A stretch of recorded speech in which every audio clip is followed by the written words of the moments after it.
Thank you for staying with us for continuing coverage of Decision 2024 on WCNC Plus. Here's a look at some of what you may have missed, starting with the race for the White House. If you are just now joining us, just now waking up, we do have some breaking news in the past few minutes. AP now officially calling the presidential race for former President Trump. Just moments ago, he secured Wisconsin's electoral votes, putting him at 277 electoral votes, well above that magic number of 270. 4 states still outstanding: Nevada, Arizona, Michigan, and Alaska. And at this hour, all 4 are expected to go Mr. Trump's way. The campaign for former, now future President Donald Trump has shifted from a campaign to a transition, as he is now President-elect Donald Trump. The 45th president will now be the 47th president, in a win that had been billed leading into Election Day as one that would be tightly contested, that these two campaigns were neck and neck going into Election Day, and that we may not know the results of this for several days. I think in any discussion now, the day after, we have to start with the idea and acknowledge that many of those polls, many of the analysts, they missed it this time. They were just wrong. This was a dominant win by Donald Trump, one that saw him take most, if not all, of the battleground states. You know, both campaigns had said that there was no clear path to the White House without a win here in Pennsylvania. He, of course, won this state. He won Georgia, North Carolina as well. And when those 3 swing states were moved to the Trump side of the ledger in the early morning hours, that is when he came out at his victory rally in West Palm Beach, Florida, to talk with supporters. This was a movement like nobody's ever seen before. And frankly, this was, I believe, the greatest political movement of all time. There's never been anything like this in this country, and maybe beyond. And now it's going to reach a new level of importance, because we're going to help our country heal. We're going to help our country heal. We have a country that needs help. And every citizen, I will fight for you, for your family, and your future. Every single day, I will be fighting for you, and with every breath in my body, I will not rest until we have delivered the strong, safe, and prosperous America that our children deserve and that you deserve. Most of all, I want to thank the millions of hardworking Americans across the nation who have always been the heart and soul of this really great movement. We've been through so much together, and today you showed up in record numbers to deliver a victory like probably like no other. This was something special. So let me say, my heart is full today. My heart is full today, full of gratitude for the trust you have placed in me, full of love for our country, and full of resolve. The outcome of this election is not what we wanted, not what we fought for, not what we voted for, but hear me when I say, the light of America's promise will always burn bright. As long as we never give up, and as long as we keep fighting. You have the capacity to do extraordinary good in the world. And so to everyone who is watching, do not despair. This is not a time to throw up our hands. This is a time to roll up our sleeves. This is a time to organize, to mobilize, and to stay engaged for the sake of freedom and justice and the future that we all know we can build together. Israeli Prime Minister Benjamin Netanyahu thrilled with this American election result. Some far-right members of his government really made no secret of the fact they were hoping Trump would win. Now that he has, they think it may lead to a more hawkish U.S. position on Iran, less American pressure on Israel over the Palestinians. But they are acutely aware that Trump has also promised to end the war in the Middle East. One Israeli official telling me they think Netanyahu might try to sign a ceasefire deal early in Trump's next term, trying to hand the new president a quick diplomatic victory. Israel's government concerns that the outgoing Biden administration could step up pressure in its final weeks in office. The U.S. has said Israel has until next week to allow more aid into Gaza or face a potential cutback in American military support. The U.S. says so far Israel is failing to meet that deadline. The domestic politics here in Israel very tense right now. Last night, while all eyes were on the voting in the U.S., Netanyahu fired his defense minister, a man he has clashed with publicly over the prospect of a ceasefire deal. That led to major demonstrations on the streets of Tel Aviv, crowds calling for a deal to finally bring those hostages home. So the Middle East very much in flux right now as the big players try to figure out what this historic American election means for them. Raf Sanchez, NBC News, Modi'in, Israel. Beyond the presidential race, Tuesday's election marked historic firsts for legislators across several states. Here's a look at some of those groundbreaking results. For the first time ever, 2 black women have won Senate seats in the same election cycle. Delaware's Lisa Blunt Rochester and Maryland's Angela Alsobrooks both claimed decisive victories, making history in their respective states. The wins are particularly significant for the Senate, which until now has seen only 2 black women serve in its entire history. Vice President Kamala Harris and appointed Senator LaFonza Butler. Rochester becomes the first woman and first black person to represent Delaware in the Senate, while Alsobrooks makes history as Maryland's first black female senator. Their elections will bring the total number of black senators to 6, the highest number ever to serve together in the chamber's history. I don't have enough words to say thank you to God, whose faith has been unfailing. To the people of Maryland, thank you so very much. Thank you to Marylanders. Thank you. Delaware's Sarah McBride shattered a glass ceiling, becoming the first openly transgender person ever elected to Congress. The Democratic state senator won Delaware's only House seat, defeating her Republican challenger. The night of firsts continued as North Dakota voters made history Tuesday, choosing Julie Fedorchak as the state's first woman to serve in the U.S. House of Representatives. Her victory in the 1st Congressional District leaves Mississippi standing alone as the only state that has never sent a woman to Congress. Also, the GOP has won control of the Senate. Republicans last won a majority in the Senate in 2018 before Democrats went on to secure a narrow majority in the 2 most recent elections. Both parties remain locked in a tight battle for control of the House of Representatives. Still to come, a look at some of the major races here in the Carolinas. Welcome back to continuing coverage of Decision 2024 here on WCNC Plus. Now to statewide races in North Carolina. We chose hope over hate, competence over chaos, decency over division. That's who we are as North Carolinians, and I am so honored that you have elected me to be your next governor.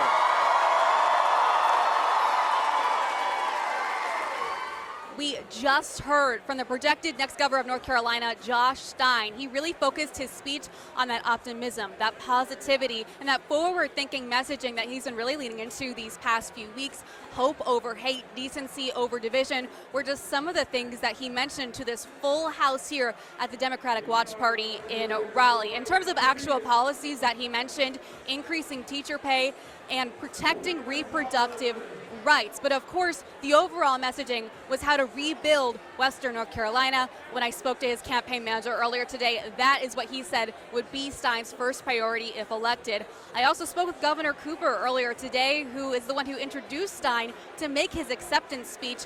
He told me earlier he had full confidence in Stein's ability to be the next governor. I'm Julia Kaufman at the Mark Robinson Watch Party in downtown Raleigh, where not long ago he gave his concession speech after Attorney General Josh Stein has been projected to be the next North Carolina governor. Now, in Robinson's speech, he said he's holding his head high and he is not sad, but he is disappointed for his supporters. And he is proud of the campaign that he ran, calling it upright and decent, saying his opponents was not. Now, he says he's going to spend time with his family and figure out what's next for him in 2025, leaving the door open for maybe a future in politics. Folks, I have stood on the highest mountain. Going from being a factory worker to being the first black lieutenant governor of North Carolina has been the honor of my lifetime. Now I'm proud to stand in front of so many supporters and have so many votes cast for me by people who have confidence in me. It's not about the lies. It's not about the half-truths. It's about the people who believe in you. And it's about the state that you love, a state that I fully intend to continue to serve for the next 2 months. Now, it'll be interesting to see what the final numbers show, and if the polls were correct in putting Robinson in a 15-point disadvantage to Stein. His campaign, of course, thinks the race will be much closer than that. And our campaign strategist here at the Robinson camp also told us that Robinson will continue his defamation lawsuit against CNN following their investigation. We are expected to hear from Jeff Jackson just before midnight at his victory speech up in Raleigh. Again, winning Attorney General from Congressman here in Charlotte. Let's take a listen. We've got some good news for you. It was close, but we won.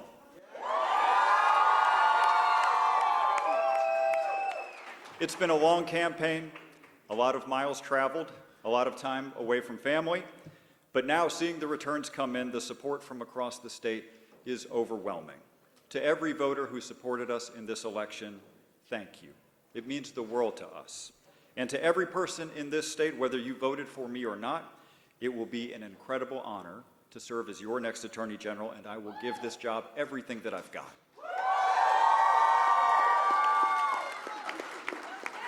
The Attorney General's job is to be a shield for those in harm's way, whether it's violent crime, folks pushing fentanyl into communities, scammers going after your bank account, people polluting the air or the water. It will be my job to stand up to them on your behalf.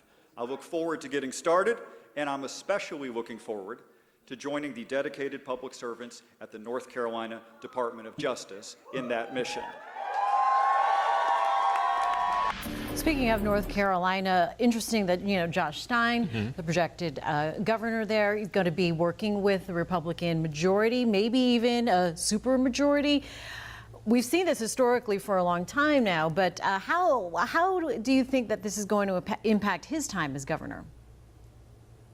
Well, it's going to certainly make it much more challenging. And I think what we will see is the question of, can Republicans potentially pick off one or two Democrats and have them side with them on some public policy issues? Or can Stein really keep party unity, particularly among Democrats in the state House, unified and cohesive?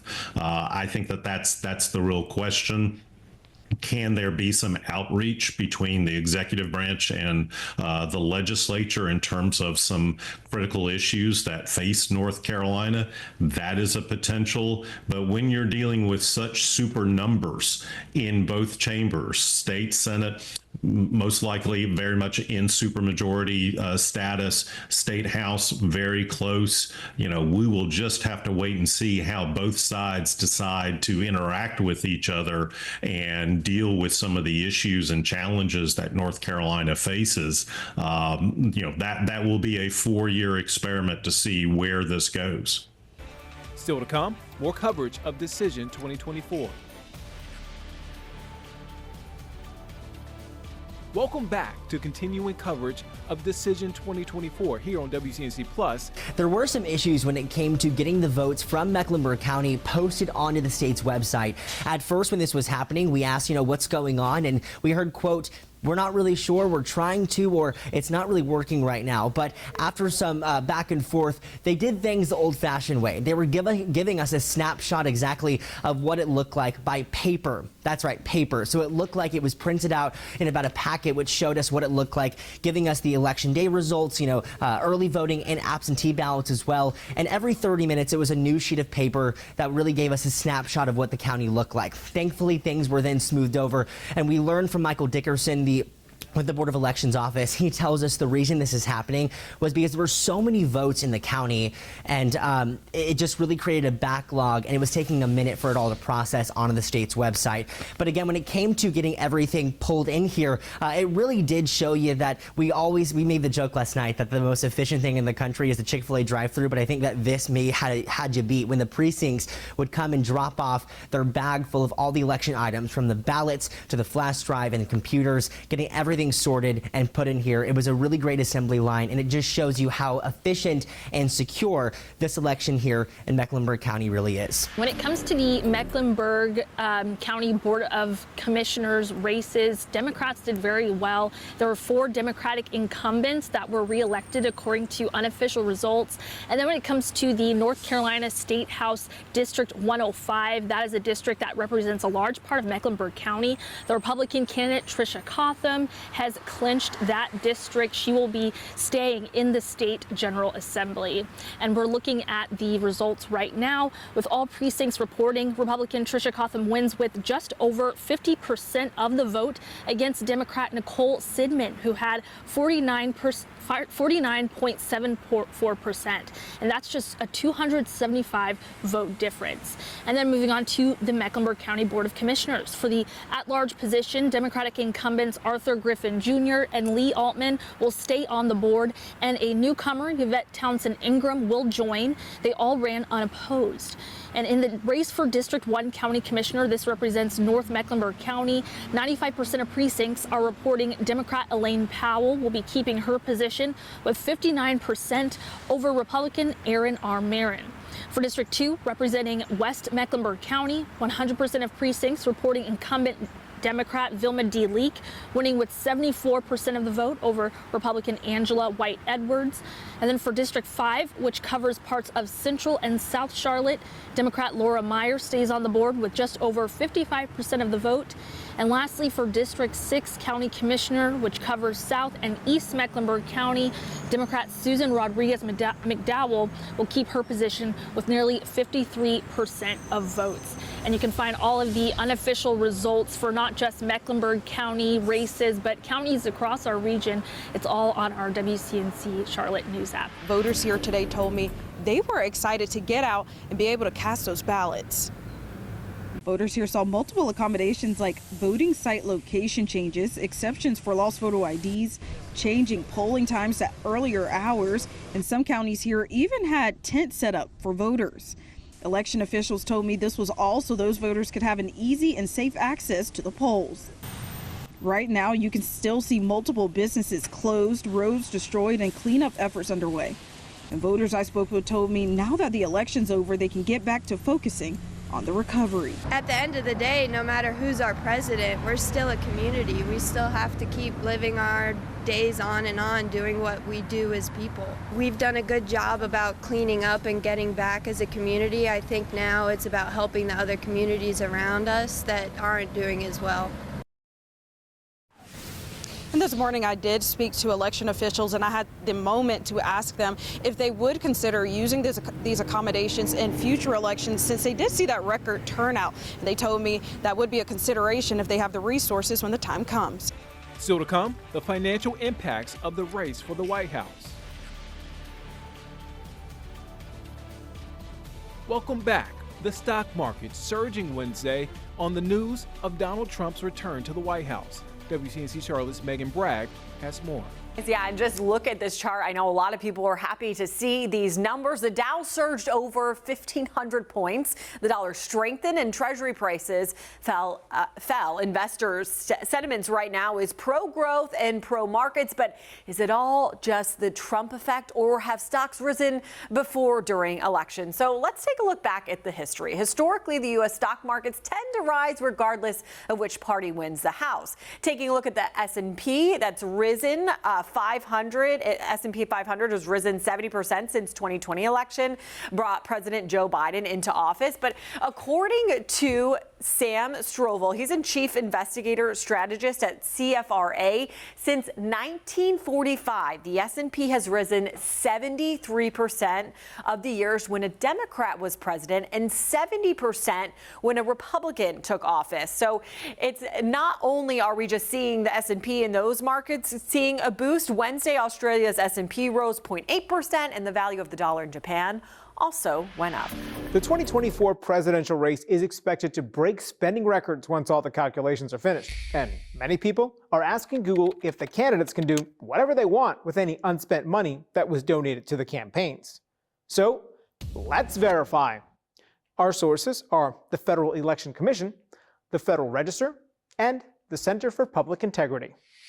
All of our sources say the laws about unspent cash are pretty specific, and it can't just go into the candidate's personal bank account or towards personal expenses. Candidates can use the money to wind down their campaigns, like settling outstanding bills and paying the cost of closing offices. The Federal Election Commission says candidates can also give donors a refund, donate the money to charity, or pass the money on to national, state, or local political party committees. Or they might decide to just hold on to it for potential future campaigns. So, no, presidential candidates cannot do whatever they want with leftover campaign funds. With your Verify, I'm Brandon Lewis. Thank you for joining us here on WCNC Charlotte. Remember, you can find the latest election results where you live inside the WCNC Charlotte mobile app. The news continues right now.